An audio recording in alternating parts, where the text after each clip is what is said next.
Hi hello வணக்கம். இன்னைக்கு நம்ம 2024ல ஒரு ஃபீல் குட் மூவியா வெளியான சீரன் இந்த படத்தை பத்தி பார்ப்போம். இந்த படத்தோட டைரக்டர் யாருன்னு பாத்தீங்கன்னா துரைமுருகன்.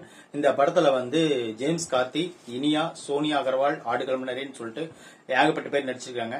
இந்த படத்தோட ஸ்டோரியை பாக்குறதுக்கு முன்னாடி நம்ம சேனல் நீங்க சப்ஸ்கிரைப் பண்ணி வச்சுக்கோங்க. அப்பதான் நான் போடுற வீடியோ உங்களுக்கு கிடைக்கும்.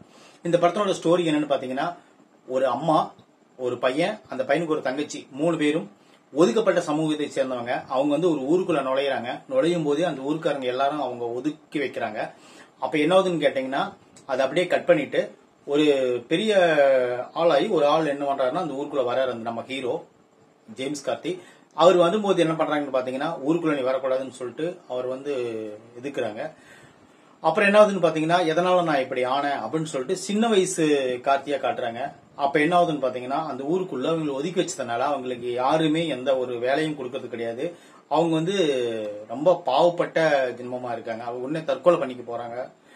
ஒரு சிஸ்டர் காப்பாத்தி அவங்கள ஒரு இடத்துல படிக்க வைக்க அனுப்புறாங்க. அந்த பையனையும் அந்த பொண்ணையும். அந்த பையன் ஒரு தீண்டாமையினுடைய செயலால ரொம்ப மனவேதனைப்படுறான்.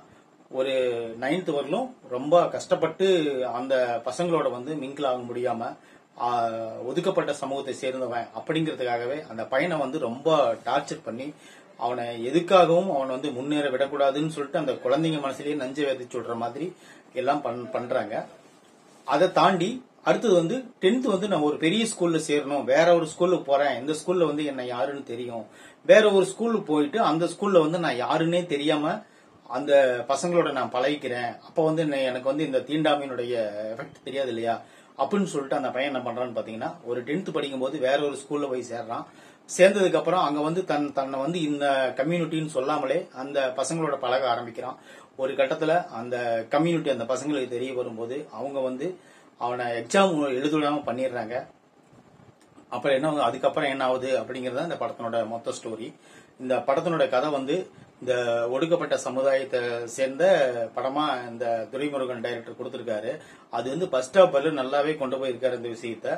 செகண்ட் ஹாப்ல ஒரு பெரிய பணக்காரர் மாதிரி நம்ம ஜேம்ஸ் கார்த்தி காட்டுறாங்க. அவர் ஒரு தாழ்த்தப்பட்ட பெண்ணை மேரேஜ் பண்ணிட்டு அவர் மூலியமா பிறக்கிறதா இந்த சின்ன வயசு கார்த்தியா வராங்க. இந்த கதை ஃபர்ஸ்ட் ஹாப்ல நல்லா நீட்டா ஒரு நம்மள இந்த மாதிரி ஒதுக்கப்பட்ட சமூகத்தை சேர்ந்தவங்க இந்த மாதிரி எல்லாம் பண்றாங்கன்னு சொல்லிட்டு நம்மளுக்கு காட்டிட்டு செகண்ட் ஹாப்ல அந்த கதையை கொஞ்சம் மேனேஜ் பண்ணிட்டு போனது இந்த படத்துக்கு ஒரு நல்ல சிறப்பம்சமா இருக்கு. இந்த படத்தை நீங்க ஃபுல்லா பாத்தீங்கன்னா கண்டிப்பா இந்த படத்தை நீங்க என்ஜாய் பண்ணுவீங்க. அந்த மாதிரிதான் எடுத்திருக்காங்க. ஒரு சில காட்சிகள் நம்மளுக்கு சலிப்பை ஏற்படுத்துது. எப்பயும் ஒரு பையன் போய் ஒரு ஒதுக்கப்பட்ட சமூகத்தை சேர்ந்த பையன் போய் ஒரு ஸ்கூல்ல போய் நம்ம உட்கார்ந்து படிக்கும்போது அவனை எல்லாரும் ஒதுக்குறாங்கன்னா கண்டிப்பா ஒரு பொண்ணு அவனை ஆதரிக்கும். அதே கதை தான் இங்கேயும் வருது. ஒரு பொண்ணு அந்த பையனை ஆதரிக்குது. அந்த பொண்ணு அவன் லவ் பண்றான். அந்த பொண்ணும் இவனை லவ் பண்ணுது. ஆனா 2 பேரும் சொல்லிக்க மாட்டாங்க. ஒரு கட்டத்துக்கு மேல பெரிய வயசான உடனே அவங்க என்ன பண்றாங்கன்னு பாத்தீங்கன்னா, அந்த பொண்ணுக்கு வேற ஒரு விதத்துல அவங்க கம்யூனிட்டியில கல்யாணம் பண்ணி வச்சு அவன் குடிகாரனா அவன் செத்து போயிடுறாங்க. அதுக்கப்புறமா அந்த பொண்ணு ரொம்ப விதவையான கோலத்துல வாழ்ந்துட்டு இருக்காங்க. அதுக்கப்புறம் என்னாச்சுன்னு சொல்லிட்டு உங்களுக்கே இந்த கதை எல்லாமே புரிஞ்சிருக்கும் நான் சொல்றதுலயே.